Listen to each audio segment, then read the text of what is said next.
நீங்கள் பார்த்துக் கொண்டிருப்பது AJK டிவியின் புதுவை மாலை. வணக்கம். புதுவை ஜிப்மர் மருத்துவமனையில் விரைவில் புற்றுநோய் தகவல் மையம் துவங்க உள்ளதாக கதிர்வீச்சு புற்றுநோய் சிகிச்சை கருத்தரங்கை துவக்கி வைத்த இயக்குநர் ரவிக்குமார் பேசினார். புதுவை ஜிப்மர் மருத்துவமனையில் 27வது வருடாந்திர இந்திய கதிர்வீச்சு புற்றுநோய் சிகிச்சை வல்லுநர்கள் கருத்தரங்கு நடைபெற்றது. மண்டல புற்றுநோய் மைய இயக்குநர் டாக்டர் ரெட்டி வரவேற்று பேசிய நிகழ்ச்சியில் அமைப்பின் செயலாளர் பாலசுந்தரம் ஆண்டறிக்கை வாசித்தார். தொடர்ந்து ஜிப்மர் இயக்குநர் டாக்டர் ரவிக்குமார் கருத்தரங்கை துவக்கி வைத்து விழா மலரினை வெளியிட்டு பேசுகையில், தேசிய முக்கியத்துவம் வாய்ந்த ஜிப்மரில் அனைத்து வகையான புற்றுநோய்க்கும் சிகிச்சை அளிக்கப்பட்டு வருகிறது. மேலும் விரைவில் அதிநவீன சிகிச்சை முறை கையாளப்பட உள்ளது என்றும், இந்தியாவில் புற்றுநோயால் பாதிக்கப்பட்டவர்கள் விழிப்புணர்வுடன் இல்லாததால் நோய் குறித்த முழுமையான தகவல் பெற முடியவில்லை. எனவே சிறப்பான தகவல் பரிமாற்றத்தை உருவாக்க ஜிப்மரில் விரைவில் புற்றுநோய் தகவல் மையம் துவங்கப்பட உள்ளதாகவும், மேலும் கதிர்வீச்சு புற்றுநோய் பிரிவில் முழுமையான அதிநவீன அறுவை சிகிச்சை விரைவில் செயல்பாட்டுக்கு வரும் என்று பேசினார். கருத்தரங்கில் இந்தியாவில் பல்வேறு மாநில புற்றுநோய் வல்லுநர்கள், அமெரிக்காவைச் சேர்ந்த டாக்டர் ராபர்ட் எஸ் மலையப்பா மற்றும் புதுவை மற்றும் தமிழகத்தைச் சேர்ந்த 300க்கும் மேற்பட்ட கதிர்வீச்சு மருத்துவர்கள் பங்கேற்றனர். ஆசிரியர் தகுதி தேர்விற்கான தேர்வு நுழைவுச் சீட்டினை வரும் 8ஆம் தேதி முதல் அந்தந்த தேர்வு மையங்களில் பெற்றுக் கொள்ளலாம் என கல்வித்துறை அறிவித்துள்ளது.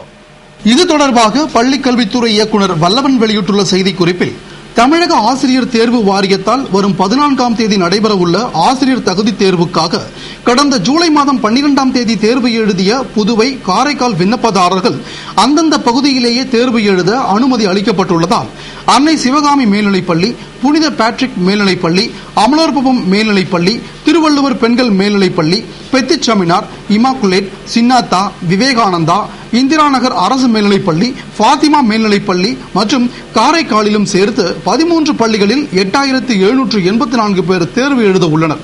அவர்களுக்கு கடந்த முறை ஒதுக்கப்பட்ட தேர்வு மையம் மற்றும் தேர்வு எண் தற்போது மாற்றப்பட்டுள்ளது. எனவே தேர்வு மையங்களை வலைதளத்தில் கடந்த தேர்வின் போது கொடுத்த தேர்வு எண்ணை பதிவு செய்து தெரிந்து கொள்ளுமாறும், தேர்வு நுழைவு சீட்டுகளை வரும் 8ஆம் தேதி முதல் 11ஆம் தேதி வரை அந்தந்த தேர்வு மையங்களில் பெற்றுக் கொள்ளலாம் என்றும், மேலும் தற்போது தேர்வு எழுத புதியதாக விண்ணப்பித்த 346 பேருக்கும் தேர்வு மையங்களில் நுழைவு சீட்டு வழங்கப்பட மாட்டாது என்பதால் வலைதளத்தில் நுழைவு சீட்டை பதிவிறக்கம் செய்து தேர்வு எழுத வேண்டும் என குறிப்பிடப்பட்டிருந்தது. புதுவை நடைபாதை ஆக்கிரமிப்புகளை வரும் 8ஆம் தேதிக்குள் அகற்ற வேண்டும் என்று வியாபாரிகளுக்கு பொதுப்பணித்துறை கெடு விதித்துள்ளது. புதுவையில் முக்கிய வீதிகளின் நடைபாதைகளை வியாபாரிகள் ஆக்கிரமித்து கடைகளை வைப்பதால் பாதசாரிகள் சாலையில் நடக்க வேண்டிய சூழ்நிலை ஏற்படுவதுடன் நெரிசல் அதிகரித்து விபத்துகளும் ஏற்படுகிறது. எனவே கலெக்டர் தீபக்குமாரின் உத்தரவின்படி பொதுப்பணித்துறை அதிகாரிகள் நடைபாதை ஆக்கிரமிப்புகளை மீட்கும் நடவடிக்கையில் ஈடுபட்டுள்ளனர். அதன்படி நடைபாதையை ஆக்கிரமித்துள்ள வியாபாரிகள் தாங்களாகவே முன்வந்து வரும் 8ஆம் தேதிக்குள் ஆக்கிரமிப்புகளை அகற்ற வேண்டும்.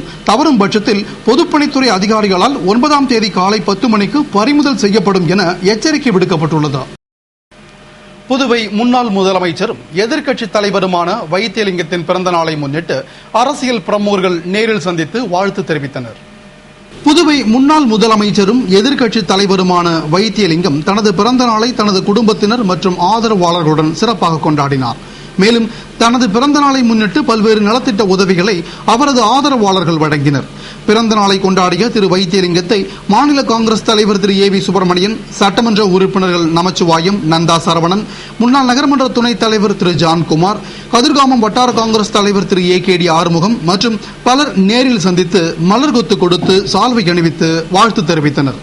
அவர்களுக்கு முன்னாள் முதலமைச்சர் இனிப்புகள் வழங்கி உற்சாகமாக தமது பிறந்த நாளை கொண்டாடி மகிழ்ந்தார். அதேபோன்று MRF INTUC தொழிற்சங்கத்தினர் சங்க பொறுப்பாளர் ஏகேடி ஆறுமுகம் தலைமையிலும், கௌரவ தலைவர் பலராமன், சங்க ஆலோசகர் ஜெயக்குமார் மற்றும் நிர்வாகிகள் முன்னிலையில் பிறந்த நாள் விழா கொண்டாடிய முன்னாள் முதலமைச்சர் வைத்தியலிங்கத்தை நேரில் சந்தித்து பிறந்த நாள் வாழ்த்து தெரிவித்து விழாவினை கொண்டாடி மகிழ்ந்தனர்.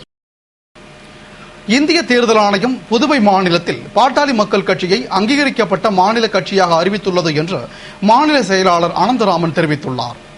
இது தொடர்பாக பாட்டாளி மக்கள் கட்சியின் மாநில செயலாளர் அனந்தராமன் கூறுகையில், இந்திய தேர்தல் ஆணையம் புதுவை மாநிலத்தில் பாட்டாளி மக்கள் கட்சி அங்கீகாரத்தை கடந்த 2010ஆம் ஆண்டு ரத்து செய்த நிலையில் கடந்த 2009ஆம் ஆண்டு நடைபெற்ற பாராளுமன்ற தேர்தலில் 32.5% வாக்குகள் பெற்று 2ஆம் இடத்தில் வெற்றி வாய்ப்பை இழந்ததை வாக்குகளின் விகிதாச்சாரத்தை கணக்கில் கொண்டு பாட்டாளி மக்கள் கட்சி அனுப்பிய ஆவணங்களை பரிசீலித்து இந்திய தேர்தல் ஆணையம் புதுவை மாநிலத்தில் பாட்டாளி மக்கள் கட்சியை ஒரு அங்கீகரிக்கப்பட்ட மாநில கட்சியாக அறிவித்துள்ளது. இதனால் புதுவையில் பாட்டாளி மக்கள் கட்சி ஒரு அங்கீகரிக்கப்பட்ட மாநில கட்சியாக செயல்படும் என்பதை மகிழ்ச்சியுடன் தெரிவித்த அவர், மேலும் தொண்டர்கள் இனி புதிய உத்வேகத்தோடு செயல்பட்டு புதுவையின் மூலை முடுக்கெல்லாம் கட்சியின் கிளைகளை உருவாக்கி கட்சியை பலப்படுத்த வேண்டும் என்று கேட்டுக்கொண்டார். தம்பதியை எரித்துக் கொன்ற வழக்கில் போலீசாரால் தேடப்பட்டு வந்த மருமகன் சென்னை எழும்பூர் நீதிமன்றத்தில் சரணடைந்தார். புதுவை மேட்டுப்பாளையத்தில் சொத்துக்காக பெற்றோரை வளர்ப்பு மகள் ஆனந்தி, மருமகன் முருகவேல் மற்றும் ஆனந்தியின் மாமனார் ரத்தினம் ஆகியோர் கொலை செய்தனர். இந்த வழக்கில் மகள் மற்றும் மாமனாரை கைது செய்த போலீசார் மருமகனை தேடி வந்த நிலையில் அவர் சென்னை எழும்பூர் நீதிமன்றத்தில் சரணடைந்தார். அவரை எஸ்பி பைரவசாமி உத்தரவின்படி இன்ஸ்பெக்டர் வீரவல்லவன் தலைமையிலான போலீசார் காவலில் எடுத்து நடத்திய விசாரணையில் முருகவேல் தனது மனைவியை அடிக்கடி தூண்டிவிட்டு சொத்தை எழுதி வாங்குமாறு கூறியதாகவும், சொத்திற்காக முன்பணம் கொடுத்தும் முழு பணத்தையும் கொடுக்காததால் சொத்தை எழுதி தர மறுத்ததால் கடந்த 17ஆம் தேதி இரும்பு கம்பியால் தாக்கியும் துணியால் கழுத்தை இறுக்கியும் கொலை செய்ததாகவும், உடலை வெளியே எடுத்து செல்ல சிக்கல் ஏற்பட்டதால் தனது தந்தையின் ஆலோசனைப்படி மண்ணெண்ணெய் ஊற்றி கொளுத்தி தற்கொலை நாடகம் ஆடியதாகவும், போலீசாரை கண்டதும் பயந்து தலைமறைவானதாகவும் பரபரப்பு வாக்குமூலம் அளித்தார். புதுவை மணமேடு கிராமம் பெண்ணையாற்றில் மணல் எடுத்து விற்க பாப்ஸ்கோவிற்கு உரிமம் அளிக்கப்பட்டுள்ளதாக பாப்ஸ்கோ மேலாண் இயக்குநர் தெரிவித்துள்ளார். இதுகுறித்து பாப்ஸ்கோ மேலாண் இயக்குநர் வெளியிட்டுள்ள செய்திக்குறிப்பில், புதுச்சேரியில் நிலவி வரும் மணல் தட்டுப்பாட்டை கருத்தில் கொண்டு புதுச்சேரி அரசு பாகூர் கொம்யூனுக்கு உட்பட்ட மணமேடு கிராமம் பெண்ணையாற்றில் மணல் எடுக்க பாப்ஸ்கோவிற்கு உரிமம் அளித்துள்ளது. எனவே இந்த நிறுவனம் 7/10/2012 முதல் 3 யூனிட் கொள்ளளவு கொண்ட ஒரு லாரிக்கு 3000 ரூபாய் வசூலிக்கும் என்றும், மணல் தேவைப்படுவோர் உரிமம் பெற்ற பாப்ஸ்கோ நிறுவனத்தின் மணமேடு கிராமத்தில் உள்ள மணல் பிரிவை அணுக வேண்டும் என்று கூறப்பட்டுள்ளது. புதுவையில் கொலை மற்றும் வெடிகுண்டு வீச்சு வழக்கில் சிறையில் உள்ள 3 ரவுடிகளை போலீசார் அதிரடியாக மீண்டும் கைது செய்தனர். புதுவை சாரத்தில் பிரபல ஹோட்டல் அருகே கடந்த 2009ஆம் ஆண்டு வெடிகுண்டு வீசிய வழக்கில் தலைமறைவாக இருந்த மணிகண்டன் தற்போது வேறு ஒரு வழக்கில் கைதாகி காலாப்பட்டு சிறையில் அடைக்கப்பட்டுள்ளார். அவரை கோலிமேடு போலீசார் மீண்டும் வெடிகுண்டு வழக்கில் கைது செய்தனர். அதேபோன்று ஜார்ஜ் பிரிட்டோவை கொலை செய்யும் நோக்கில் அவரது நண்பர் சதீஷ்குமாரை வெட்டிய விக்கி கும்பலை போலீசார் தேடி வந்த நிலையில் கடந்த வாரம் ஜார்ஜ் பிரிட்டோவை கொலை செய்த வழக்கில் விக்கியை கைது செய்து சிறையில் அடைத்த போலீசார் மீண்டும் சதீஷ்குமார் கொலை வழக்கில் கைது செய்தனர். அதேபோன்று சென்ற ஆண்டு அக்டோபர் மாதம் தட்டாஞ்சாவடி கணபதியை தாக்கிய அருள் மரியதாஸ் என்பவரை தேடி வந்த போலீசார் அவரை மற்றொரு வழக்கில் கைது செய்து மூவரையும் நீதிபதி முன்னிலையில் ஆஜர்படுத்தி சிறையில் அடைத்தனர். கோரி கொடும்பாவி எரிப்பு போராட்டத்தில் ஈடுபட்டவர்களை போலீசார் கைது செய்தனர். கூடங்குளத்தில் அணு உலையை மூடக்கோரி பல்வேறு அமைப்புகள் போராட்டம் நடத்தி வரும் வேளையில் அணு உலையை திறக்க கோரி பல்வேறு கட்சியின் போராட்ட குழு உதயகுமாருக்கு எதிராக போராட்டம் நடத்தி வருகிறது.